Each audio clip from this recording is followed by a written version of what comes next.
तो वहीं देवताओं में व्याकुलता।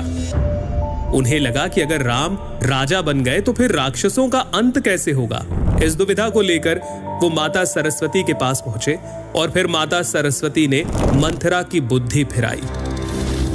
मंथरा ने कैकई से कहा, यदि कल राम का राज तिलक हो गया तब समझना कि विधाता ने तुम्हारे लिए विपत्ति का बीज बो दिया।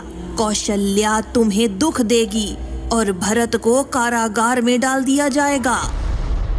मंथरा की कड़वी बात सुनकर कैकई भयभीत हो गई, कुछ बोल ही ना पाई। इसके बाद कैकई कोप भवन में जाती है, जहां महाराज दशरथ को उनके दिए 2 वचन याद दिलाती है। हे प्राणनाथ, सुनिए, मेरे मन को भाने वाला एक वर दीजिए। भरत को राज तिलक और दूसरा वर भी मैं हाथ जोड़कर मांगती हूँ। राम को 14 वर्ष के लिए वन में निवास।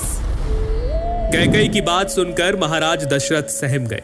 उनका शरीर ऐसा हो गया जैसे ताड़ के पेड़ पर बिजली गिर गई हो। इस सूचना के बाद अयोध्या वासियों का हर्ष विषाद में बदल गया। राम, लक्ष्मण और सीता जी वनवास के लिए तैयारियां करते हैं। उनके चलते ही महाराज दशरथ मूर्छित हो गए और नगरवासियों को सोया हुआ छोड़कर वे आगे बढ़ चले।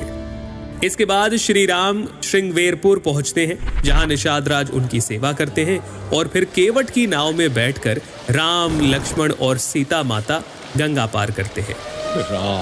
इधर अयोध्या में श्री राम वियोग में महाराज दशरथ स्वर्ग सिधार गए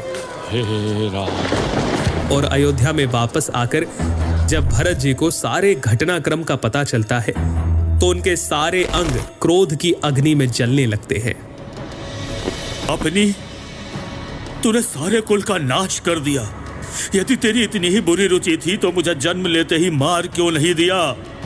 अरे कुमति, तेरे हृदय में ये कुविचार आया तभी तेरे हृदय के टुकड़े टुकड़े क्यों नहीं हो गए?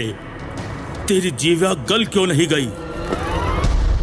श्री राम को मनाने के लिए भरत चित्रकूट पहुंचे, लेकिन प्रभु के मना करने पर उनकी चरण पादुका लेकर वापस अयोध्या की ओर उन्होंने प्रस्थान किया। सुनि सिख पाई असीस बड़ी,